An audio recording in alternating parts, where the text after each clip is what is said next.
আমার এক দাদা আমার বলছিল, যারা বাঘের চোখ খুলে তারা কি শিয়ালের ভেংসিতে ভয় পায়? জুড়ে বলেন। আমরা দুধ খাওয়া জাতি, প্রসাব খাওয়া জাতিরা আমাদেরকে হুমকি দুমকি দিবে, আর আমরা ভয়ে লেজ গুটিয়ে ঘরেতে যাব। আপনি কেমনে বুঝলেন বিষয়টা? কখনো নয়, কশ্চিনকালেও নয়। মুসলিম জাতি বাঘের জাতি। যারা বাঘের চোখ খুলে ওই হিন্দুস্তানের সেই শ্রীকালদের ভয়ে আমরা কাতর নই। কথা বলে ঠিক কিনা? রাশেদ প্রধান ভাই বলে গেছেন, ওনার চমৎকার বক্তব্য। বাবার মতোই, আমি বিপিনুরকে বলছিলাম যে বাবার মতোই বলছেন, আল্লাহ বরকত দিক। আমরা খেলাফতে রাশেদা বাংলাদেশ, আমরা চাচ্ছি এদেশে ন্যায় এবং ইনসাফকে প্রতিষ্ঠিত করতে সকল ধর্মের মানুষ, কেউ যদি বৌদ্ধ খ্রিস্টান যদি একজন হচ্ছে বাংলাদেশের অধিবাসী হয়, বাংলাদেশের ভূখণ্ডে বসবাস করে, সমস্ত মুসলমানের ধর্মকর্মের অধিকার যেমন রয়েছে, তারও ধর্মকর্মের সমান অধিকার রয়েছে। আমরা সকল ধর্মের মানুষের ধর্মকর্ম পালনে নিশ্চিত করতে চাই। শেখ হাসিনার মতো হিন্দু মেরে মুসলিম খেপাও, মুসলিম মেরে হিন্দু খেপাও, এই রাজনীতি বন্ধ করতে হবে। সকল হত্যার বিচার চাই, বিডিআর হত্যার বিচার চাই। আজকে যখন দেখছি বিডিআররা 16 বছর পরে মুক্তি পেয়েছে, অনেকের স্ত্রীর গর্ভে সন্তান ছিল, এসে দেখি বিয়ের বয়স হয়ে গেছে। তাদের চোখের পানি দেখলে আমাদের আর সহ্য হয় না। আপনারা যদি চান আবার সেই ফ্যাসিস্টকে বসাবেন, তাহলে অনেক রাজনৈতিক দলের ভাইয়েরা যেমন বক্তব্য দিচ্ছেন দেন, কিন্তু এইটা মনে রাখবেন, এই বাংলাদেশের মানুষের কাছ থেকে বিএনপির আর পাওয়ার কিছু নাই।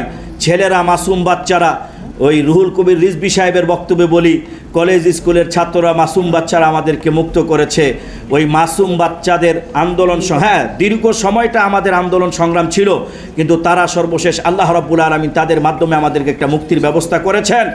সেই মাসুম বাচ্চারা আন্দোলন সংগ্রাম করে জীবন দেয়। আপনাদের দলেরও ছিল, বেগম জিয়াকে মুক্ত করা হয়, অনেক মামলা এই কিনা কয় আপনার প্রত্যাহার করা হয়। সেগুলোকে শুকরিয়া আদায় করে আগামী দিনে ঐক্যবদ্ধ হয়ে বাংলাদেশকে সামনের দিকে কিভাবে এগিয়ে নিয়ে যায়, সেই কাজ করার লক্ষ্যে উদারত আহ্বান জানিয়ে আজকের মতো আসসালামু আলাইকুম ওয়া রাহমাতুল্লাহি ওয়া বারাকাতুহু। খেলাফতে রাশিদা বাংলাদেশ কর্তৃক আয়োজিত আজকের 24-এর গণহত্যা সহ বিভিন্ন গণহত্যার বিচারের দাবিতে আজকের এই আলোচনা সভা, উপস্থিত আছেন লক্ষ যুবকের আইডল, এশিয়া মহাদেশের সবচেয়ে জনপ্রিয় তরুণ রাজনীতিবিদ, সাবেক ডাকসুর বিবি জনাব নুরুল হক নূর।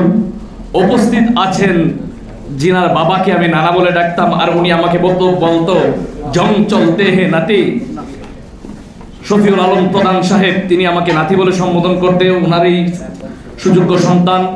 তাদেরকে সামনে রেখে বলতে চাই, আজকে এখানে যারা আছেন বেশিরভাগই মুফতি আমিন রহমাতুল্লাহি আলাইহির সুযোগ্য উত্তরসূরি। মুফতি আমিনী সবসময় বলতেন, এই হাসিনাকে ধাক্কা দিয়ে ফেলতে হবে। সর্বশেষ যেই ধাক্কাটি উচ্চারণ করেছেন আদালতের প্রাঙ্গণ থেকে, তিনি হলেন ডাকসুর সাবেক বিবি নুরুল হক নূর। বলেছিলেন ধাক্কা দেন, 90% চলে গেছে, মাত্র 10% বাকি আছে। তার সেই কণ্ঠে, তার সেই সাহসী ভূমিকা দেখে জনগণ যেই ধাক্কা দিয়েছে, সেই ধাক্কাকে হাসিনা বাংলাদেশ ছেড়ে ভারতে পলায়ন করেছে। সংগ্রামী সাথী ও বন্ধুগণ, আজ আমরা বিচারের দাবিতে এখানে এসেছি।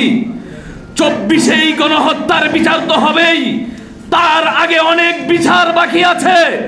জনাব নুরুল হক নূর ভাইকে বলবো, আপনি যেভাবে স্বৈরাচারের সবচেয়ে বড় আখড়া ছিল ঢাকা বিশ্ববিদ্যালয়, ডাকসুর নির্বাচন 28 বছর যাবৎ যারা বন্ধ করে রেখেছিল, সেই কুখ্যাত বাহিনীর বিরুদ্ধে যুদ্ধের ঘোষণা দিয়ে যেই বিপ্লব আপনি ইতিহাস রচিত করেছেন ঢাকা বিশ্ববিদ্যালয়ে, এশিয়া মহাদেশের মানুষ সাক্ষী আছে, সেই বিপ্লবের কথা মানুষ কখনো ভুলবো না। আপনি গণতন্ত্রের ভূমিকা দেখিয়েছেন ঢাকা বিশ্ববিদ্যালয়ে, আবার আপনি বাংলাদেশে আরেকটি গণজোয়ার দেখাবেন। আপনার দিকে তাকিয়ে আছে তরুণরা, তাকিয়ে আছে। এখন আর অন্য রাজনীতি চায় না, নতুন নেতৃত্ব দেখতে চায়।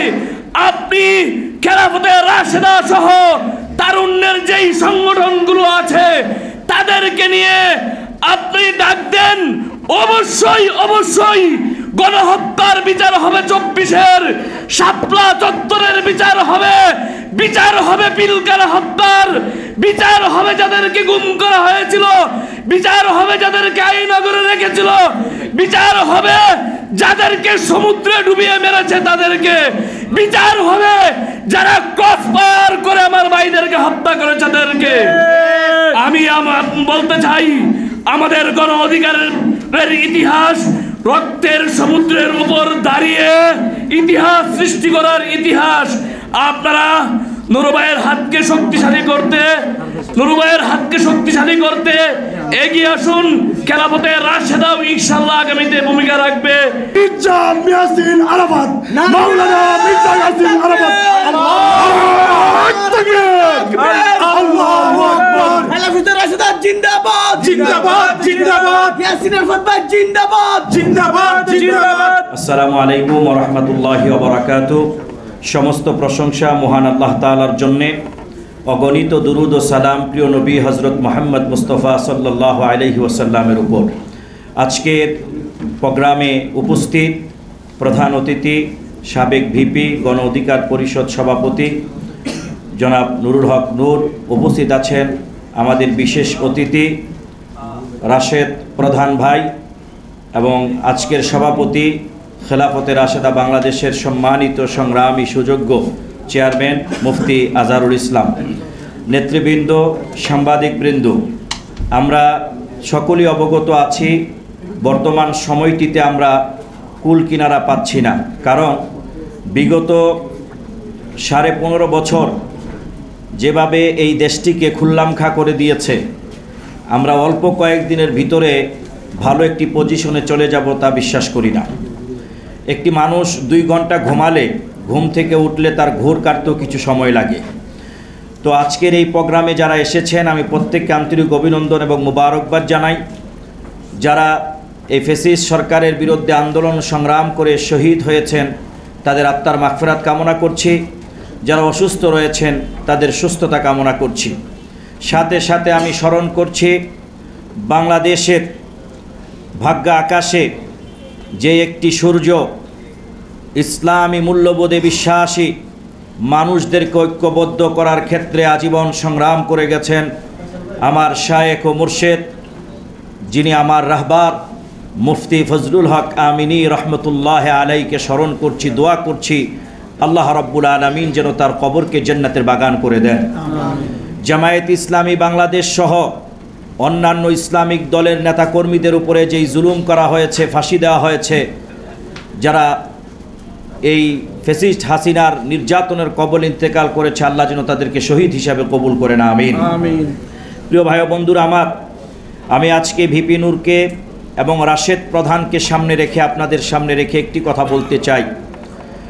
আমি সবসময় ঐক্যের পক্ষে কাজ করে গিয়েছি এবং ঐক্যের পক্ষে থাকতে চাই দেশের প্রশ্নে, জনগণের প্রশ্নে এবং ইসলাম ও মুসলমানের প্রশ্নে। কেন আমাদের ঐক্যটা প্রয়োজন একটি কথা বলেই আমি আমার আলোচনাকে সংক্ষিপ্ত করব। একই মাঠে, বনের পাশে একটি মাঠ, একই মাঠে 4টি গরু ঘাস খায়। একদিন 2টি গরু, 4টি গরু 2টি করে আলাদা হয়ে গেল, বনের ওপারে গিয়ে তারা ঘাস খাবে। 2টি গরু বলল আমরা যাব না, 2টি বলল আমরা যাব। দীর্ঘদিন ধরে বাঘ ওই বন থেকে তাকিয়ে আছে কখন ওরা আলাদা হবে আর আমি তাদেরকে খাবো। 4টারও তো একসাথে পারবো না, যদিও বাঘ হই, গরু তো অনেক বড়। তো একদিন ঠিকই তার স্বপ্ন পূরণ হলো। 4টি গরু 2 ভাগ হয়ে আলাদা হয়ে গেল। বনের কাছে যেই 2 গরু ঘাস খেতে গেল, একদিন একটারে ধরলো আর একটা দৌড় দিল, এভাবে করে বাঘ সফল হলো। প্রিয় ভাইয়েরা, আমরা যদি ঐক্যবদ্ধ না হতাম তাহলে এই ফ্যাসিস্টের যেই দোসর পুলিশ বাহিনীতে ছিল, যারা গুলি করেছে, সন্ত্রাসী ছাত্রলীগরা আমার ভাই বোনদেরকে প্রকাশ্যে দীপালোকে দা দিয়ে কুপিয়েছে, বড় আফসোস এবং দুঃখ হয়। ওরা মানুষ কিনা আমার বিশ্বাস হয় না। মানুষ যদি হতো, একটু হলো অনুশোচনা হতো। আজকে ওরা অনলাইনে মাঝে মধ্যে উকি দেয়। আমি স্পষ্ট বলতে চাই, কে কোন পদে দাঁড়াবেন, কে কোন মন্ত্রী হবেন তা নিয়ে আপনারা ভাগাভাগি করেন। আল্লাহর নামে শপথ করে বলি, যদি আরেকবার এই দেশে আওয়ামী লীগ আসতে পারে, কেউ ঘরে ঘুমাতে পারবেন না। এজন্য ক্ষমতা ভাগাভাগি বাদ দেন, ঐক্যবদ্ধ হন, আর আল্লাহর কাছে শুকরিয়া আদায় করেন। আগে তো ঘর থেকে বেরোইতে পারতেন না, ফেসবুকে লিখতে পারতেন না, অমুক ভাই ফোন দা কইতো তাড়াতাড়ি কাট, নাইলে তোর বিপরে মামলা। আমার ছোট ভাই মুফতি ইলিয়াসুর রহমান আরাবী সত্যের পক্ষে লেখার কারণে তাকে 9 মাসের উপরে কারাগারে রেখেছে, আজও সেই মামলা বয়ে বেড়াচ্ছে। এভাবে কিন্তু আমাদের উপর আসতে পারে। এই জন্য আমি বলছি শুকরিয়া আদায় করেন, খাওয়ার জন্য অস্থির হয়ে যায় না, শুকরিয়া আদায় করেন। যদি অতি তাড়াতাড়ি খেতে চান, পানি এত সহজ জিনিস, গলাতে আটকাই গেলে কিন্তু মারা যায়, পরিস্থিতি কিন্তু ভয়াবহ হয়ে যাবে। এই জন্য ঐক্যবদ্ধ হওয়া দরকার। আমরা ঐক্যবদ্ধ হয়ে রাজপথে কাজ করতে চাই। আপনারা থাকবেন তো ইনশাআল্লাহ? আমার ভাইয়েরা, হেফাজতে ইসলাম বাংলাদেশের আজকে দেখেন শেখ হাসিনা হেফাজতে ইসলামকে নিয়ে কি কটূক্তি করেছে। গুলি অস্ত্র দিয়ে মারা ভাইদেরকে বলেছে এরা নাকি রং মেখে শুয়ে আছে, জাতীয় সংসদের মতো পবিত্র জায়গায় বলছে। আল্লাহ তারে ধরছে, আরও ধরব। আল্লাহর মায়ের দুনিয়ার বাহির করার আগে জালেমরা একটু দেশের বাহির করে দেখায় দেয়, এবার বুঝ তোর দেশে জনগণ কত কষ্ট ছিল। কথা বলেন ঠিক কিনা? এবার ভারত প্রসঙ্গে একটা কথা বলতে চাই।